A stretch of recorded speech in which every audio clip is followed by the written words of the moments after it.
Hello, everyone. I am ZHAO Chuang. Today, let's draw the trunk of Torvosaurus.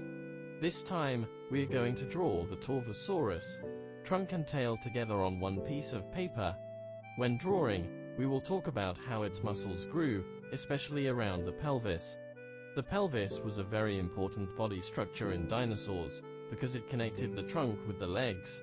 Previously, we rarely talked about how the tail muscles and body muscles were connected through the pelvis, so this time, we'll go beneath the skin, and focus on drawing the arrangement of muscles.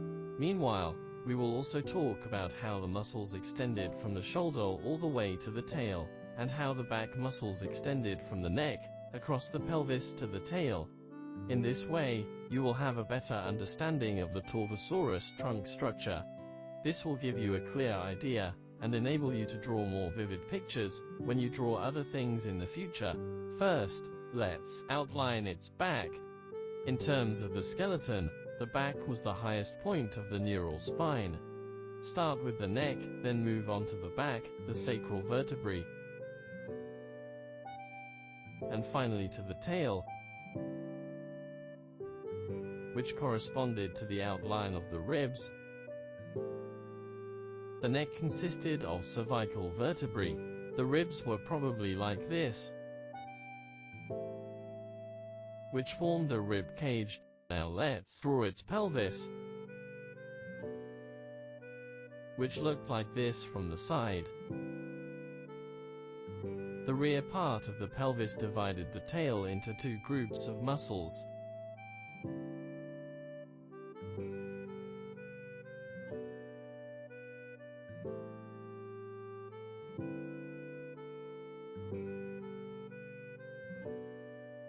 Then move on to its upper leg.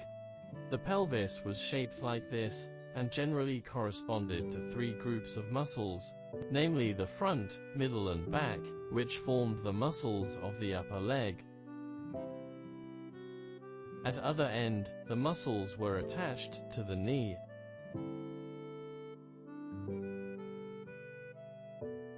Further down was the lower leg. In front of the ribs were the scapulae. The scapulae were shaped like slender rods, sloping over the surface of the ribs. When the Torvosaurus was alive, the scapulae would have been wrapped in large muscle masses. Below the scapulae were the coracoids, which formed the dinosaur's chest. The forelimbs grew from the tips of the scapulae, and the slits between the coracoids.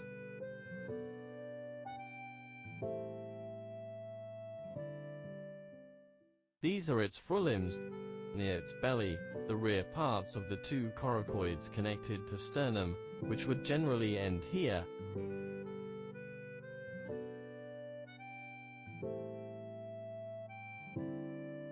Normally, it's hard for the sternum to be preserved, because many parts of the sternum were made of cartilage, and the bony part of the sternum was relatively thin.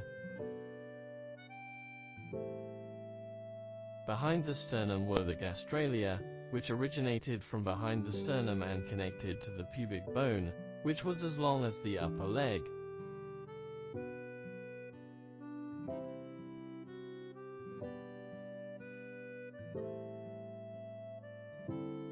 Behind the pubic bone was the ischium, the end of which connected to the tail.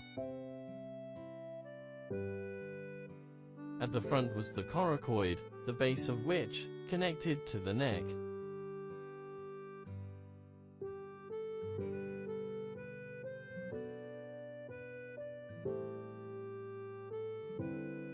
Here is its head. The throat and the muscles and skin at the sides of the neck made up the front half of its head. We can vaguely make out the ribs under the skin in bright light. The above is a picture of the muscle groups that made up the side of the trunk of a carnivorous dinosaur such as the Torvosaurus. Now, let's draw some folds. There were rings of folds at the base of the arm.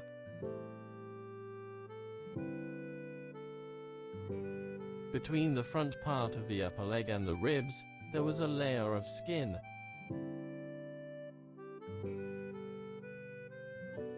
On this layer of skin, there were folds along this direction, like those on an elephant.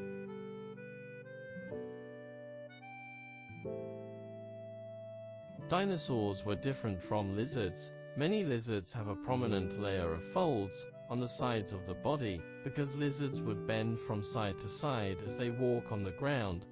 Their ribs tend to be short, and their gastralia are long. So between the ribs and the gastralia, there is a soft part, and the skin in this area is often squeezed as the lizard walks, creating folds. Dinosaurs were different, so they wouldn't have folds in this area. But in the area between the rib cage and the gastralia, there might be some folds, but not too many. Because dinosaurs, especially carnivorous dinosaurs, didn't need to crawl like lizards, so this area wouldn't bear too much force. Simply draw a few folds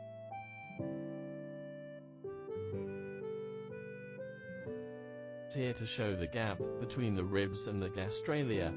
These folds wouldn't be as prominent as those of a lizard. Some folds can be drawn on its belly, because these were observed on certain hadrosaurs. So far, no prominent folds have been found on the fossils of carnivorous dinosaurs. At the base of the neck, above and below, we can draw some folds. Generally, there would be layers of skin between the upper leg and the tail. We can also draw some folds at the base of the tail. Good.